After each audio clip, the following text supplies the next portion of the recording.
This fine June 10th, and hopefully you're staying dry and cool. However, it's rainy and my temperatures might drop a little bit, but who knows? I stepped outside briefly this morning and there's a little bit of humidity out there. Hey, what's happening? I'm going to share a screen. It's pbex.ca, and what this is all about is to show you the website and how to come on in. If you're watching from the outside, we're more than glad to have you be a guest here today or in future dates that are coming up. So, member of the week, it's me. If you want to know what I do, just hit the play button. I'll just orate for a little while. Here's my e-card. All the good stuff's in there. Now to the meat of the matter. How to find us. These red buttons here, Monday, Wednesday, and Thursday, 8 to 9 a.m. Eastern. So come on in, click it. It's on Zoom. June 30th, we're doing a after hours at 7 p.m. So Monday is Bell's Corners, Wednesday is East End, and Thursday is the South End. So that'll be tomorrow, June 30th, 7 p.m. After Hours Group. That's hosted by Penny Lee Prevost. Upcoming member events. Click in here and you'll find out what's going on. Like there's a garage sale coming up, according to Eric, in the Bridlewood area, and it's a big puppy, 8 to 10,000 people. It does not cost $400 a head. But it's a 1 day only, and I don't think you'll have the same level of entertainment. But as you would out in to the country western stuff out happening in Calabogie area, Canada Growth Network meets at 1 p.m. Eastern every Monday, except for holidays, and free to attend. And we have different guest speakers. More details to follow. East Trade Winds, similar situation. It's 8 to 9 Eastern Tuesday mornings. Again, come on in. If you show up once and don't show up for 3 times later, that's okay. Come in the fourth time. Bell's Corners at Hive. This is this coming Monday. It's the meeting's at 7:30 a.m. and it's being held at Hive. The guest speaker is Burkett Foster. He's from Storm Internet, so he provides rural internet, and he also provides actually internet within the city boundaries. QR directory for all members. So if you hear somebody talking today and you're going, I want to know more. It could be about real estate. It could be about Pure Trim. It could be about your tires, your brakes, yeah. Or just, you need to have that sound bathing moment. Click in here and you'll find out who's who and what they do. Oh, that rhymed. That was magical. All right, QR codes. What's handy? If you are a member of Phoenix, you get a QR code and you get a link. And what's happening is that it just makes it easier for people to get a hold of you. It reduces that friction level. We've had over 198 hits on the card year to date. We've done business-wise between members over $5 million worth of business since 2016. And referrals year to date is $25,663. Um, Other values of membership, by the way, is I was talking to somebody on a podcast and he's out of a marketing agency, and he says one of the ways you get seen more with AI, because that's going to be the new search engine for most people, that's going out there, that's the evolution, is being part of network groups and getting declared the subject matter expert, and that's kind of the stuff that's happening. I don't want to detract too much more from on that, but that's kind of the benefit analysis happening there. Master Sam Sturros, if you could just swing into gear and tell us a story. Thank you, Bernie. Good morning, everyone.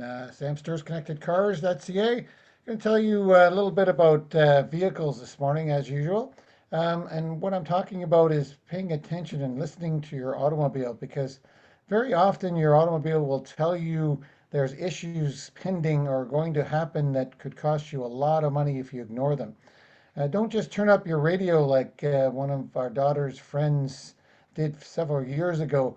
The noise that was coming from her car was a roaring sound as the car got faster in speed, a highway speed, a roaring sound. That's usually a wheel bearing making a noise. And lo and behold, if you ignore that long enough, that wheel can actually pop off your car. So I do not recommend that you ignore these noises. Small noises like rattling when you go over a bump or something like that, that's usually stabilizer links. Not huge, but something that can be annoying and not too costly to fix. Uh, I had a customer on the weekend.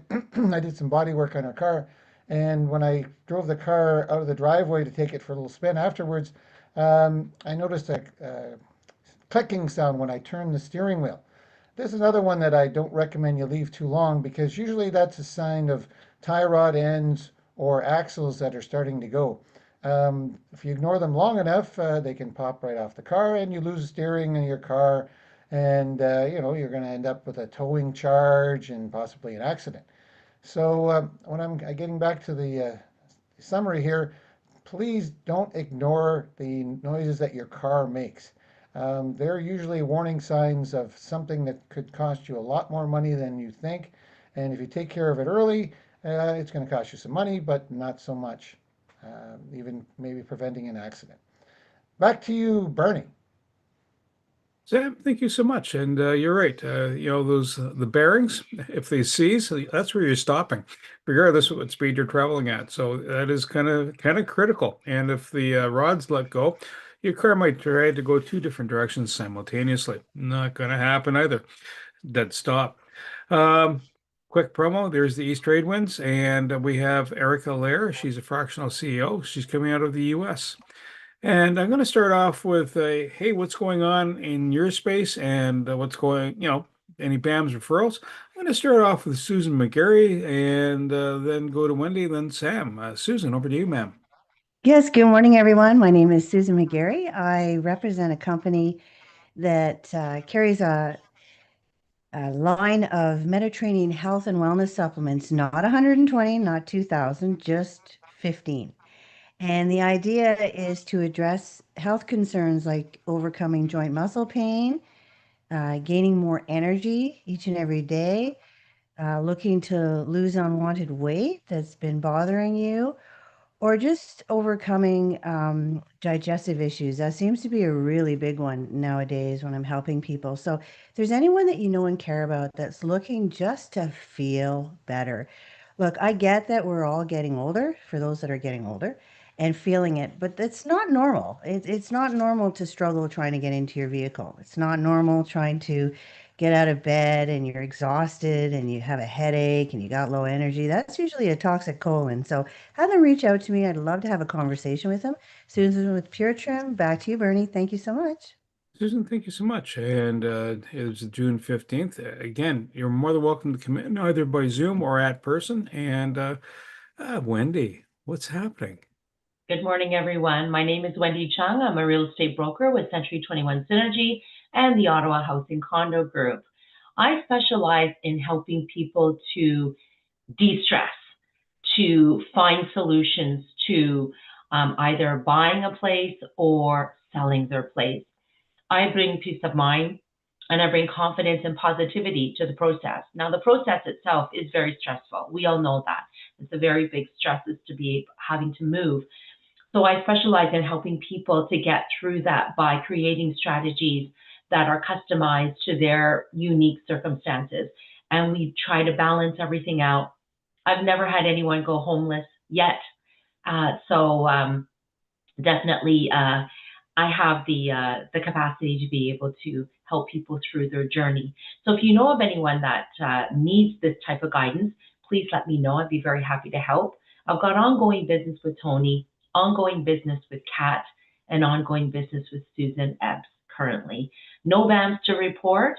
Let's hope that we have some great weather for the rest of this week. We got rained on this morning, unfortunately, during our dog walk, and that was a bit of a surprise. It wasn't supposed to come till later, but in any case, rain is always good. Thank you, everyone, and have a great week. Wendy, thank you. This next prompt is at a free event that's happening on June 24th. The Joseph McGuire offered it during the East Trade Winds, and it's about from Clearsight Communications about a negotiation masterclass. Free to attend. It's a 2-hour session. It starts at 2 p.m. on Wednesday, June 24th. Might be a handy thing to attend. You don't have to, and best thing is he helps people negotiate. He does a read on their expression on their face. Basically, he's to tune you into what's going on from their side of the fence, and also whether they're, if they're lying or whatever. So or if they're a good fit for your business. Mr. Sam Staros, what's up? Thank you again, Bernie. Sam Sturs, ConnectedCars.ca. There's my contact information in the chat. As you guys all know, I'm also known as Dashcam Sam because I install things like, where did that go? A little thing like this, dash cameras into vehicles, nice and neat, no wires hanging down. Great device in case of a car accident that they point the finger at you and you have no witnesses. So dash cameras come in very handy for that. And also they can be also used in a parking lot when your car is actually off. It's called parking mode. If you ever go get one, make sure you get parking mode because that's where they get all the dings and bangs and people hit your car and take off. And the dash camera with a parking mode will actually record that information and save you the cost of repairs. Let's see here. Besides that, I do oil changes, brake jobs, all kinds of stuff like that. And actually, come this weekend, I'm going to be doing another backup camera lens. If you have a backup camera in your car and you put it in reverse and all you see is kind of a fog, that's usually the lens on the back of the car. If you see nothing, that's not a good sign because that's usually the sending unit right from the inside the car. But if you get that foggy look, it's usually the lens. Unfortunately, where we live, we have lots of salt on the road, and the lenses have rubber seal to keep the moisture out, and they deteriorate because of all the salt we put on our roads in the wintertime. So if you have that kind of feature, chances are just the lens, and they're not that expensive to replace. Handy little device that most cars these days have backup cameras. Let's see here, BAMS wise. Oh, yes, our friend Eric, who's going to be speaking today. He came to visit me yesterday and I did an oil change on his car and he had a new phone. So I connected that to the Bluetooth unit that I put in his car a few years back. Has him running and he's got his head going up and down. So I think it's still working. That's a good sign. So connected that for him yesterday. And oh, yes, Terry Wood. Remember Terry Wood? He was a former Phoenix member and I'm going to see him this weekend. He's the guy with the backup camera lens issue. So I'm going to be installing a new one in the back of his vehicle. That's it for me, Sam Sturris, ConnectedCars.today. Today's mobile electronics without the cost of a new vehicle, and a heck of a lot more. Sam, thank you so much. And next quick promo is about Power Hour on Monday. It's Dennis Powers from Growth Gorilla. He's the Growth Gorilla at Cheeky Monkey Media. He's out in BC. He's focused on non-for-profits and supporting that space. Mr. Tony Jennis, tell us a story. Well, thank you very much, Bernie. Hi, everybody. Tony Jennis from Higher Self. I'm the spirit guy of the group. I'm a medium and clairvoyant, and recently I've got my second corporate client, and these are companies that if their employees are going through a lot of stress and they're going through a lot of problems, and there's a chance that the employee might be going on stress leave, and it's usually for 6 months. They'll send them to me, and then after about a couple of sessions, they no longer have to go on stress leave. So it saves them thousands of dollars, especially if it's a key employee. They'll usually have a lot of stress on a person that has a lot of things going on because there's a lot of responsibility. So it says a lot, and I only see them twice, basically. After that, it's follow-up and so on, but they're at least still working. So if there's someone in your company, those that are on Facebook Live and LinkedIn Live, if someone in your company that is going through a lot of stress and there's a chance that they might go on leave and you really need them, send them to me. Give them a chance. Anyway, we for a very low cost, we can get them at least find out what is the reason for holding on to that stress. Just realize that it's not just whatever's happening in the company that's happening, because they have to deal with things when they get home.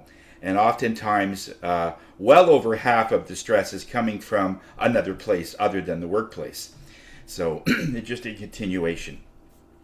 Other than that, I have a self-tuning class coming up at Rainbow Minerals on the east end of Ottawa on July the 5th. And we're already almost halfway booked for that. There's a limited seating for that. And if you are interested, let me know. There's 6 tuning forks that we start with, and we show you how to use them so that you can stay balanced. And these are lifetime. You buy them once. I've used mine for over 20 years, over 10,000 tuning sessions, and I use them a lot and still going strong. So somebody that is buying them, you'll end up giving them to your kids and their kids and so on. A tuning fork is just like an ongoing healing mechanism. You can clear your home, clear anything that you have, and we'll show you how to do all those things in that 6-hour workshop. So if you want more information about that, let me know at info@lovehigherself.com. Until then, we're here to raise your spirits. And I have also ongoing business with, again, Josh. We opened up some stuff on our computers. And Eric Senego, thank you, Eric, for all the things you've done. You're taking care of a couple of our companies there. And I had a BAM with Bernie and went to his East Trade Winds meeting. And Shane, recommendation for him to fix one of my clients up. So back to you, Bernie. Oh, yeah, thank you so much. So a couple of quick things to pipe out. If you have material you want to share with the universe at large through the Phoenix media channels, reach out to Kat Hurd. She'll help optimize the content and get it out there. Then the next piece is a quick reach out for Jacqueline Richards. She is the Wealthy Yogini, and she does mortgages, and she can help you stay on track with your finances and get you the other side of the fence. And now I'm going to add in, but wait, there's more. A bit about myself. Did a BAM with Tony and Kat, and it's all kind of circling around Phoenix itself and the golf game, which is coming up August 14th. So Kat might be reaching out to you.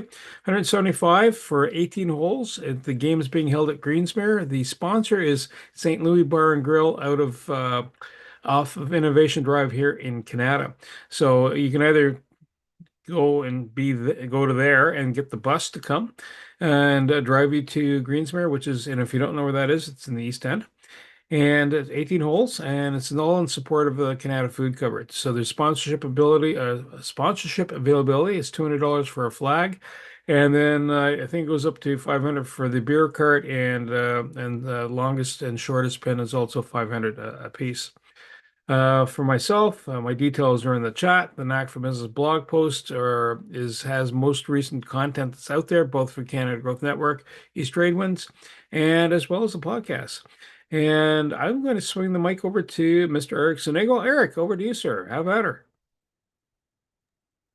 Thank you, Bernie. I'm going to give a small presentation on what we saw this year at the office in tax season. We're still doing businesses that have self-employed people that don't report till June 15th. We're still doing some of those, but most likely we've done almost 90% of all the taxes that have come in through the office.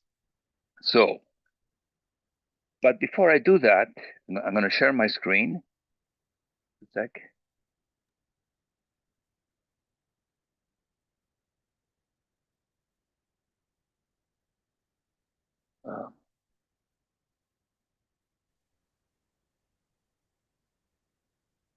Loading. This presentation is brought to you by the Bradwood Block Party that is taking place on June 20th, 2026, and it has vendors, and it has bouncy villages, and it has face painting, and it's really meant for families that live in the community. But it has also stuff for adults, and it has booths that of people who sell anything from real estate to financial planning to accounting, that kind of stuff. We will be there. It's from 11 a.m. to 5 p.m. at the Eva James Memorial Community Center. If you need more information, call me, I guess, because they haven't put a phone number here. Can you see that? Okay, so yep. This is a general PowerPoint presentation I have that fits any tax. You're still in your block party photo. Or am Yeah, I? yeah. Unless, of I don't- course, that's a CRA filing too. In which case, hey, they come with pizza. I love it. Okay. Do you see this now? No, what you want to do is you want to hit Uh, the stop share and then reload it again. okay.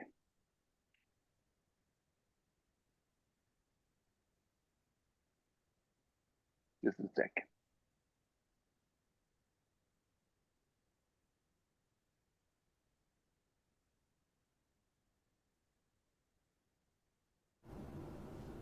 So this is, oh, I was looking at the address. It's on Stonehaven, Tony.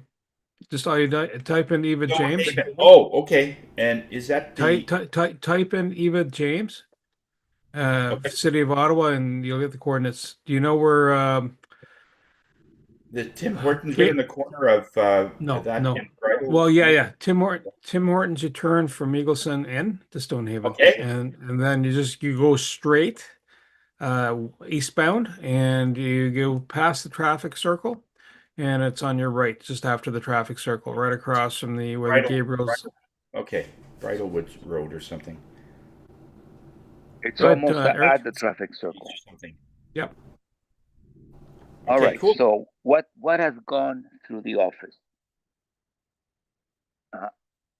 20% of the problems that we see are people who make mistakes, and that's traditional. And it could be a mathematical mistake. It could be putting two expenses that look similar to but others are the same. It could be putting too many RSP, counting too many RSP receipts where you're double counting receipts. So it could be those kinds of mistakes, but that does not worry us. What we look is for consistency. So consistency is someone who cannot explain why their automobile mileage is twice as much as last year and their sales are the same. And the government usually picks up that's usually a junior person that will pick that up. So if you don't have consistent years, you have to have explanation on why you don't have consistent years. And it could be that there's a good reason why your mileage double and your sales stay the same, but you need to write that down because the audit of that is not going to come to 4 years from now. So if you make the mistake in 2025, the letter from Canada, Revenue Canada will come in 2029. They will send you a letter, asking you why your mileage was so high, 3 or 4 years ago. And by that time, you have misplaced your records, and you have to go with what they're saying, or you have to if you have your records, it's easy to solve. So you should always keep your records, especially if you have self-employed income. If you have slips like T4, T5, T5008, all of that kind of stuff, you don't have to keep that because they have them already. But if you have sales and expenses which they don't have, they don't keep, you have to keep that for at least 7 years because that's where they come to that's where they come to ask questions. Right now, I'm about to do a client who retired her corporation 2 years ago and did not tell anybody. So now that's prompted a payroll GST audit for a person who is not in the best health, emotional state, having lost a husband recently. So right now that comes and she first of all was really upset about it and all that kind of stuff, and I told her to send me the letter, and I will we will take care of it here, but I know what it is reporting high income and in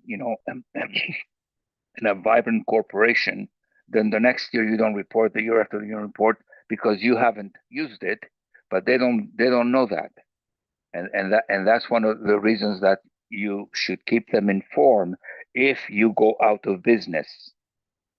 If you go out of business, you should keep them informed, because they tend to not realize that you went out of business. Which brings me to this slide, which I love this slide. Sending information to CRA. You should always go through an accountant or a lawyer to do this. If they ask for information, you should never send it yourself unless it's elementary, unless it's a copy of a T4 or a copy of a drugstore receipt.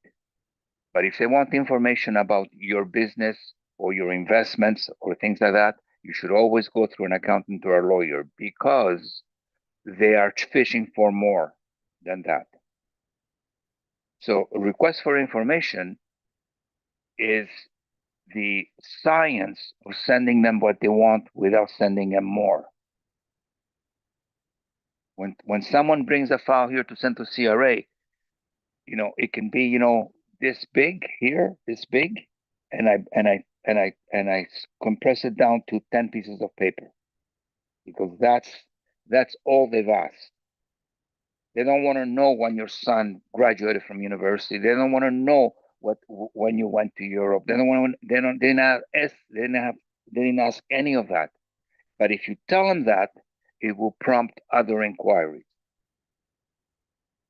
So you just tell them what they want, and I know that people feel safe in giving them more, but do not give them more. There is a difference between giving them more and burying them with paper, because we do both. When we bury the CRA with paper, is we give them the same information printed 15 times. And we plug their web page with it, and we make one PDF copy of it, not 15 PDF copies. Only we make one. So they have to open the PDF, and then they realize that there's double stuff, and they have to clean it. And that is something that we do when they make us mad. We say, okay, well, we'll send it to you, but it will be one PDF.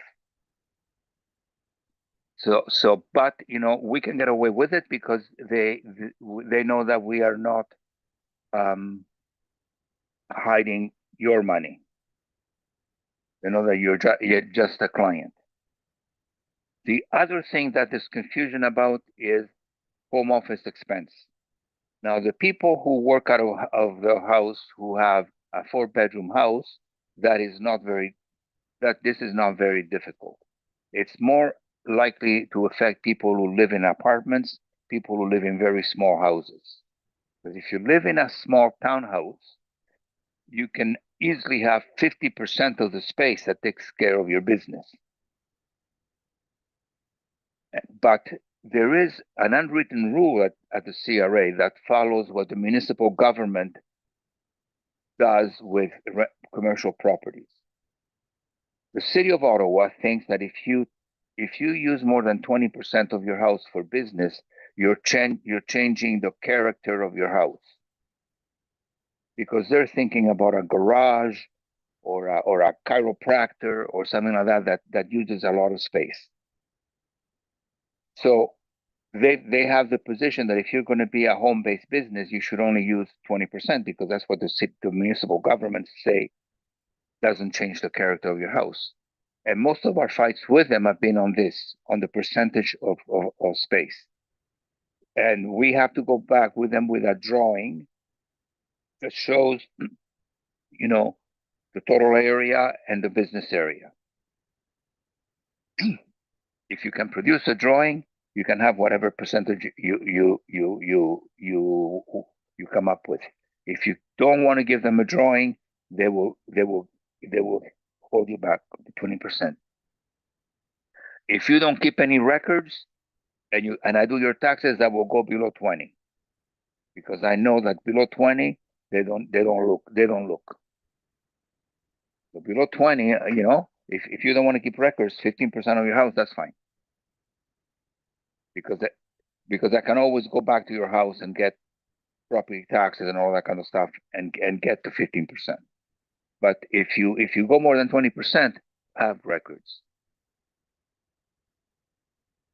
And this is probably universal. Some people believe that they are in a car-oriented work, like Wendy in real estate. Sometimes she might feel that she's lived in her car for the last 4 days.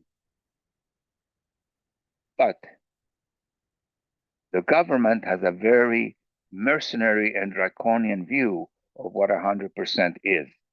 In fact, the government says that if you can prove you drive your car 90%, you can have 100%. But proving 90% is almost physically impossible because the 90% that we think as mileage, they think of as time. And time, there is no way we can spend 90% of our day in the car because we wouldn't have a life. Wendy would not be able to walk her dog. Sam would not be able to play baseball.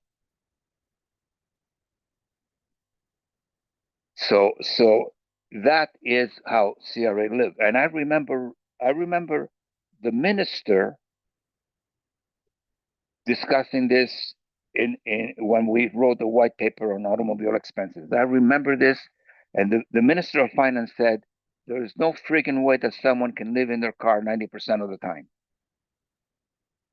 So make it back, so put time rather than mileage. So that's how the department thinks. And it could be that you live in your car, but then you have to be single, you have to have no life. You can't even own a dog because they will say, you have a home base. And there are people who actually have 90% of the time. We have 4 or 5 clients who have 90% of the mileage.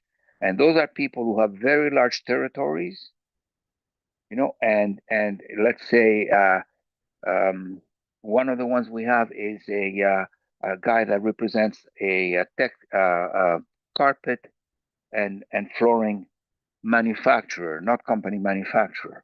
So he sells to the people that we buy from. And he has a territory that is from Cornwall and the Quebec border to Timmins. So he drives all the time in that territory, and he changes his car every 2 years. So he can have 100% because his business mileage dwarfs his personal mileage by 95%. But that's because, he can be on the road for 4 or 5 days at a stretch all the time. On the other hand, if you're an accountant, you cannot do that. You cannot push that envelope, or even if you're in real estate, you cannot push that envelope because you're dealing locally. And when you deal locally and you have meetings at work and you have client meetings and you have all of that kind of stuff, you cannot push that envelope of mileage. This I haven't seen this year because the economy is not doing that well. I can tell when the economy is not doing well because when the economy is not doing well, nobody's playing. I don't have shenanigans going on with investments. I don't have tax shelters coming in.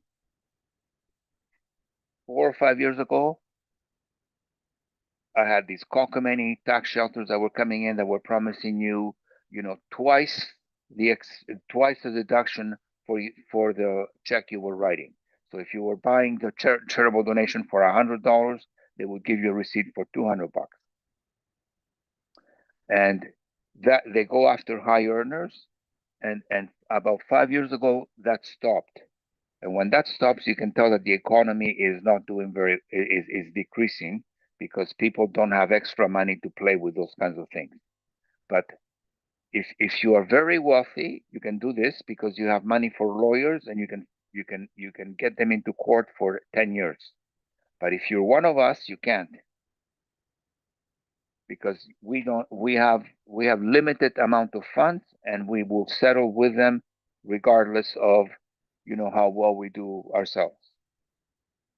And that this is something that the unscrupulous tax shelter people, when they run out of rich people, they come after us. And that's what you have to be worried about. Do not participate in anything that gives you more than the face value of what you are buying. Do not believe that it's legal. It's morally wrong, and it's also illegal to say this cup of coffee cost me $2, but I'm going to write it off at $4 because it was sold to me by this guy that I love, and he's going to invest the $2 in Africa, right? Do not do that, because sooner or later they're going to question that it was only a $2 cup of coffee, not a $4 donation. And that is something that most people who are rich can fool around, like the people who bought those charitable donations through KPMG 4 years ago. They're still in the courts. Or if you're Brian Mulroney and you're prime minister, you can do that too, because they won't audit you. Or if they audit you, you will tell them to get lost. So you if you're not the prime minister and you're not very wealthy, be worried. And this is something that we see every year. Rental property. People want to lose money with rental properties because they have other income that they want to absorb the loss against. So if you have if you're a civil servant and you have you make $95,000 with a T4, it would be nice to have rental income with negative 15,000, because now you only have $79,000 of income taxable, but they have taxed you at 94, so you get this really fat refund at the end of the year. So sometimes they allow you to do that, but if you read the fine point, and you overextended those losses, when you sell the property, they will add back those losses to income. So if you've lost over the last 10 years $200,000 in losses, and they haven't come and asked questions, and then you sell the property and you have you have a 500,000 capital gain on it, they will say, no. You have 500,000 capital gain, plus you have to capitalize your losses. So now you have a $700,000 capital gain. So be careful with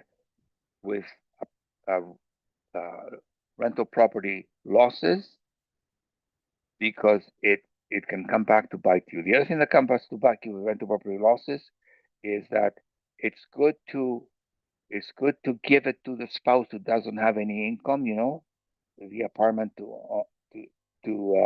it's good to keep the losses yourself to shelter your income, but when it comes to sell it, you want to split it with your spouse.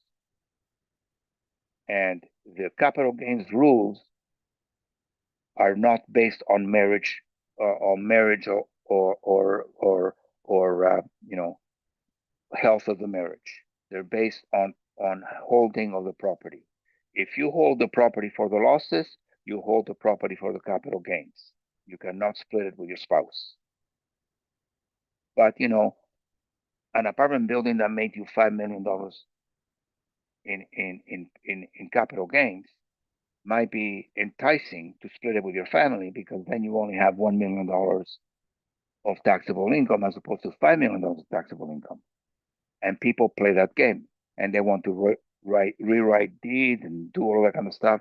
And CRA has the ability to go back with information to the day you bought the building and who bought it. And then they will go after your minute book. And if your minute book, you don't have disposal of property for fair market value over the years, they will get you. So it's very difficult work for the accountant or the lawyer. But if they come after that, we know what they're fishing and we know you're going to lose. And I will tell you in my office that it's going to be 4 years of work and you're going to lose. So it's up to you. You might say, well, 4 years of work, I can keep it out of my hair for 4 years. It's worth a fee. Or you might say, I don't have the money to, I will settle with them. But that's something that is taking my time most of the time. Most of the tax court files that I have are rental properties and rental losses. Is arguing over how much it cost in the beginning, arguing over how much you improved it over time, and you have to give receipts of all of the improvements you made over time, and most people don't keep the receipts. So you have to talk to the people who fixed it, who came over to your house to put a new boiler, to do all of that kind of stuff. You have to talk to them about giving you receipts from 5 years ago. They don't keep receipts either, right? So it becomes, now you have to bring him to the courtroom and have him just swear to the judge that he or she was there and put $10,000 worth of boilers in your property. That costs a lot of money, but it can be done. Anyways, any questions? So go ahead, Susan. Oh, thanks, Bernie. I had that happen, Eric, 100% of my car. And because I wear a pin everywhere I go, Yes. I told them, hey man, that's 90%. Everywhere I go, I wear this button. I'm always in business mode. I always understood that it was not about having a life, but more about using the car for 90% of your business because um, I disputed that by wearing my button. I'm always on everywhere I go, Saturday, Sunday, 24/7, 7 days a week. Does that in your world count? It worked for me. And then I have another question. Uh, a button usually does not work. It's It painting your doesn't? car. It's painting your car. If you paint your car with Century 21 yellow paint and all that kind of stuff, yes, you can say you're always working.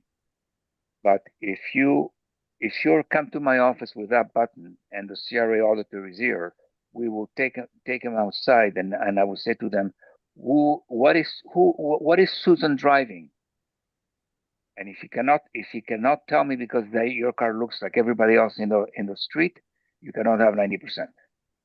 Yeah. Also, Right? having commercial insurance helped me a lot. I'm commercially insured. Plus, I have a license plate that says Pure Trim, but I am going to put something on the Jeep for sure. My next question is, I donate every year, Yes. and one time it was past 10% of my income, right? So they audited me. They're like, okay, lady, come on. There's no way well, it turned out once I got all the receipts from every single charity that I donated to, they owed me more. Yes. So I've always been the type of person that always go lower than what your receipts say. And it's really helped me a lot over the last 25 years. So if I think I've donated like 10% of whatever my income is, I put that in.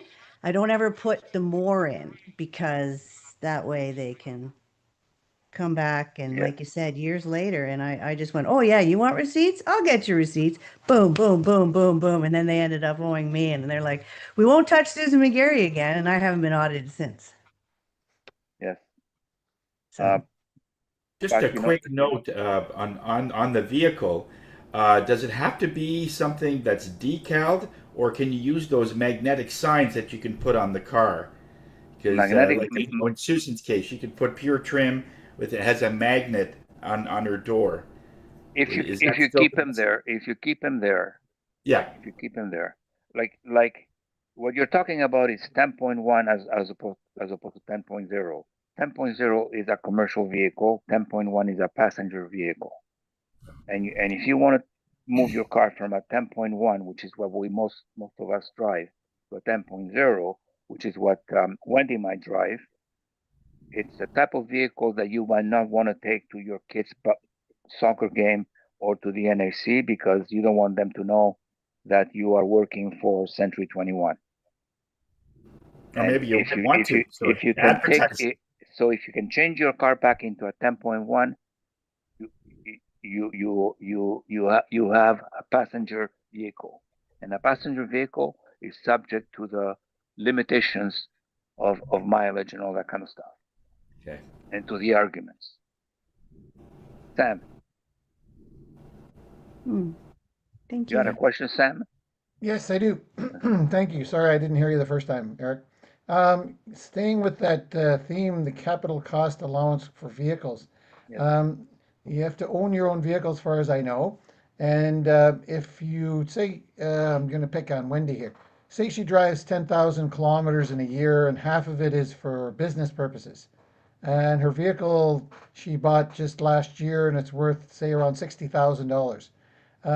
What kind of deduction can she make in that year, given Okay, that so information? first of all, if it's not an electric vehicle, she cannot capitalize the whole cost of the vehicle when it's $60,000. She has to go slightly below that to capitalize that amount. Second of all, capital cost allowance is limited by the amount of business miles you drive. So if you drive 50% of the time for business, capital cost allowance is only 50% of what you would normally get. So 50% of like what's and what do you Okay, multiply by? Is it the so value of the a car? car is 30% on a declining basis. So, and the first year is half. So the first year you take 15% of, the first year it would be $9,000 depreciation. And now it's $60,000 less $9,000. So that's $51,000 that you have to depreciate the following year at 30%, and on and on and on. But whatever you do, it's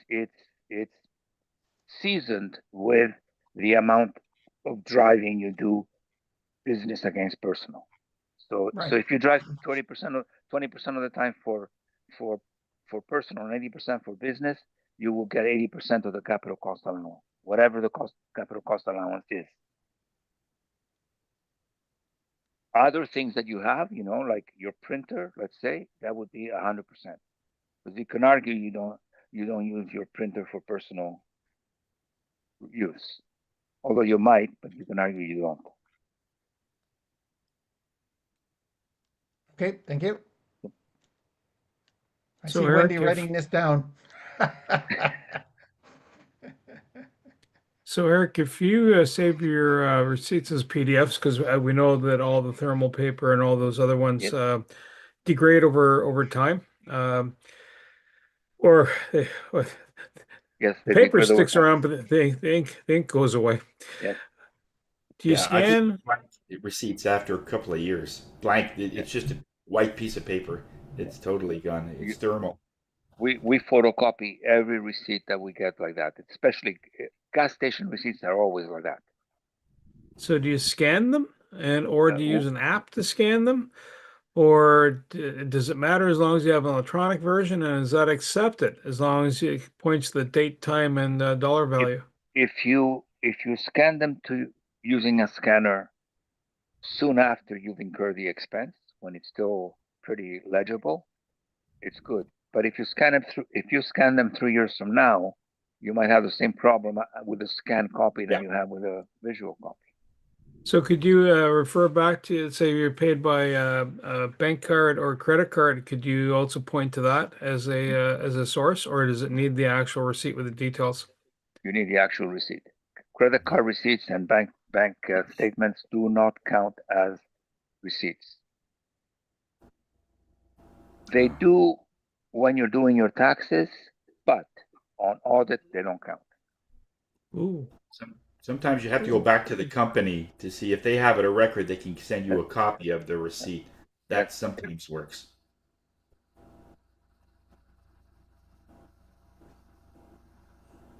Would a video recording of someone saying, "Yeah, I paid Eric $10 for and charged," you know, It, I'm just trying to figure out, what is it, where the Video limitations are receipt. on documentation, where you can, if you have it on paper, I get it, or you have an electronic footprint that has the detail, with an oral statement that's been recorded at time, or does that start getting a little too yes, weird? yes. If the other person also admits on the camera that they received $10 from you, and for what reason?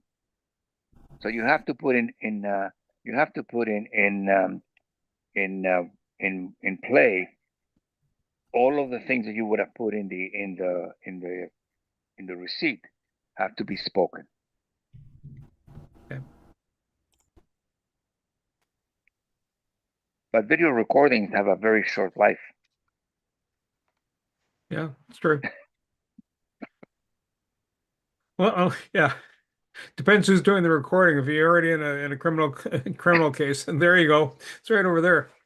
Uh, so if someone commits a stupid mistake versus one where they're being deceitful with intent, Oh, what does that do to their future state with CRA? Say, they don't go to jail, but CRA just goes, okay, give me my money or give us our money, and here's your fine. What happens in your future years? What I'm getting at is what keeps you from doing it again if you're not not smart enough. Well, if you keep doing it, they will flag you, and they will review your taxes every year. yeah. Okay. That makes sense. If it's one of a mistake and that's it, they might look at your taxes for a couple of years without telling you, and then put them back in the regular format, in the regular review process, as opposed to picking them out. I can vouch for that because when our daughter was born, my wife claimed her on her income tax, and somehow there was no information, or they didn't have information about our daughter being born, and my wife got audited for 5 years straight. Oh, She wasn't happy, but sooner or later they figured out we actually did have a daughter. Yes. Took 5 years. Oh my God. Yep. Like I've had over the years, I've had some interesting discussions with them, and I sometimes I fool around with them. I used to have a client in Glen Cairn, part of Canada, who yeah. was what by the time I got her as a client, she was already bedridden, and she eventually died of multiple sclerosis, but a very aggressive type of multiple sclerosis. So 2 years before she died, they wanted a new disability tax review done because she was filing disability things. And rather than sending it to them, I sent them a note congratulating them, saying, "I hear you found a cure for multiple sclerosis. Please guide us to the doctors you're using because this person will really like to use that." Never heard back from them. The light got flicked on and off. Sometimes I'll get facetious like that, but when it's that obvious, right? Right. If you're dying this year of multiple sclerosis, next year you're not going to be better from multiple sclerosis. Mhm. Oh, you are in a way. Or in a way, you lasted a year longer. That's right. Yeah. And I've argued over, I also argue real estate values with with auditors at CRA who are usually in their middle 20s, who have never owned property. And I always get when they get at me upset, I'll say to them, "Can you get your parents on the phone or can you get your boss on the phone? Because you obviously have never bought or sold anything. But that is, and then they get upset with me. But it's okay to get upset with me because, you know, hey, You're right. I have those guys when I teach university. I have those guys in front of the class with me, and I and I insult them the same way. So yeah, Give us yeah. the closing quote for the day. You must be prepared to work always without applause. And that's from Ernest Hemingway.